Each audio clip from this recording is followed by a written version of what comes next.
بسم اللہ الرحمن الرحیم۔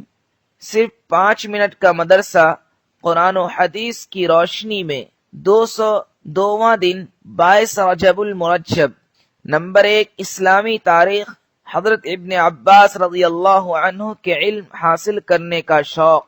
حضرت عبداللہ بن عباس رضی اللہ عنہ کے اندر علم حاصل کرنے کا شوق کوٹ کوٹ کر بھرا ہوا تھا۔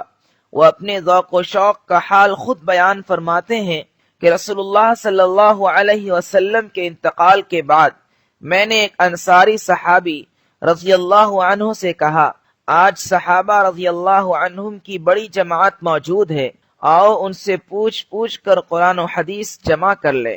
وہ ہمت نہ کر سکے، مگر میں علم حاصل کرنے کے پیچھے پڑ گیا۔ میں ایک ایک کے پاس جاتا اور ان سے علم حاصل کرتا۔ اگر وہ لوگ اپنے گھر میں آرام کر رہے ہوتے تو میں ان کے دروازے کی چوکھٹ پر سر رکھ کر لیٹ جاتا اور ہوا کی وجہ سے مٹی مجھ پر پڑتی رہتی۔ وہ صحابی رضی اللہ عنہ جب آرام سے فارغ ہو کر باہر آتے تو میں ان سے علم حاصل کرتا۔ وہ کہتے، آپ تو حضور صلی اللہ علیہ وسلم کے چچا زاد بھائی ہیں، مجھے کیوں نہ بلا لیا؟ میں کہتا، میں طالب علم ہوں، اس لیے میرا آپ کے پاس آنا زیادہ مناسب ہے۔ اس طرح تفسیر و حدیث کا بہت بڑا ذخیرہ میں نے جمع کر لیا اور لوگ میرے پاس علم حاصل کرنے کے لیے آنے لگے۔ نمبر 2، حضور صلی اللہ علیہ وسلم کا معجزہ۔ تھوڑے سے توشہ میں برکت۔ غزوہ تبوک میں جب سامان خوراک ختم ہو گیا اور لوگوں کو بھوک نے ستایا تو آپ صلی اللہ علیہ وسلم نے چمڑے کا بڑا دسترخوان طلب فرمایا، چنانچہ وہ بچھا دیا گیا۔ پھر آپ صلی اللہ علیہ وسلم نے لوگوں سے ان کا بچا کھچا سامان خوراک منگوایا۔ پس کوئی آدمی ایک مٹھی چنا کے دانے ہی لے آ رہا ہے، کوئی ایک مٹھی کھجوریں لا رہا ہے اور کوئی روٹی کا ایک ٹکڑا ہی لے چلا آ رہا ہے، یہاں تک کہ دسترخوان پر تھوڑی سی مقدار میں یہ چیزیں جمع ہو گئیں۔ پھر آپ صلی اللہ علیہ وسلم نے برکت کی دعا فرمائی۔ اس کے بعد فرمایا، اب تم سب اس میں سے اپنے اپنے برتنوں میں بھر لو۔ چنانچہ سب نے اپنے اپنے برتن بھر لیے۔ پھر سب نے کھایا، یہاں تک کہ خوب سیر ہو گئے اور کچھ بچ بھی گیا۔ نمبر 3، ایک فرض کے بارے میں، داڑھی رکھنا۔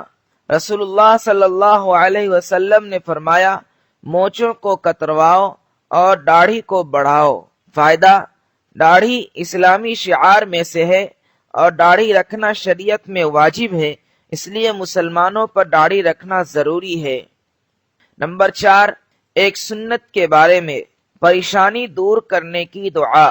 جب پریشان کن حالات ہوں تو یہ دعا پڑھے، وَأُفَوِّضُ أَمْرِي إِلَى اللَّهِ إِنَّ اللَّهَ بَصِيرٌ بِالْعِبَادِ۔ ترجمہ، میں نے اپنے تمام حالات کو اللہ کے حوالے کیا، اللہ تعالیٰ اپنے بندوں کا نگہبان ہے۔ نمبر 5، ایک اہم عمل کی فضیلت، نماز عصر سے پہلے 4 رکعت ادا کرنا۔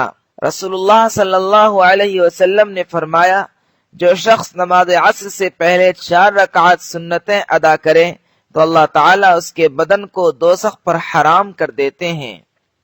نمبر 6، ایک گناہ کے بارے میں، راہ خدا سے ہٹ کر زندگی گزارنا۔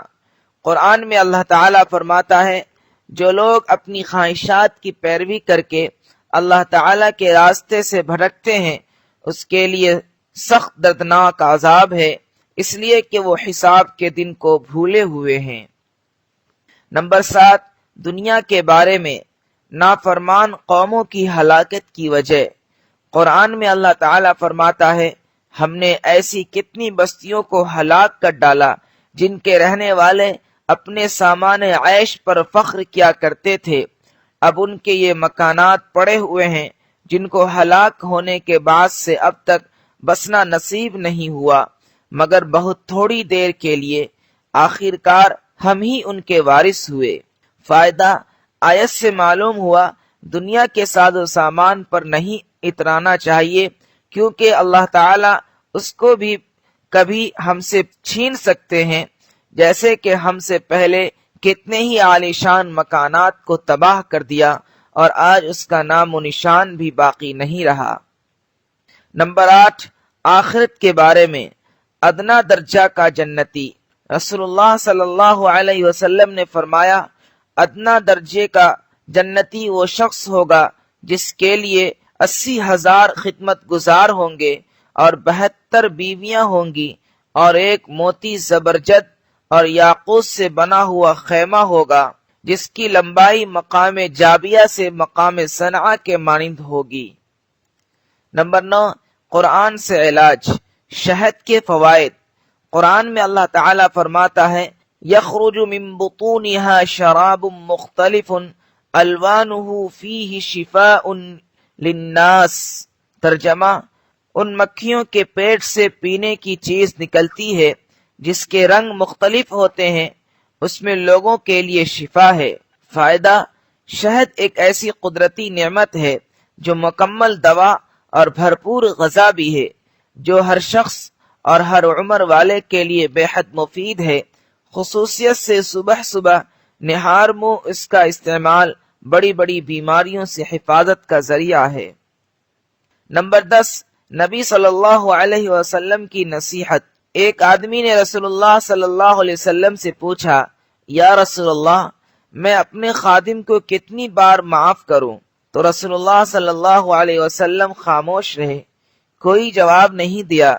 پھر جب اس نے دوسری بار پوچھا تو رسول اللہ صلی اللہ علیہ وسلم نے فرمایا، ہر دن 70 مرتبہ معاف کرو۔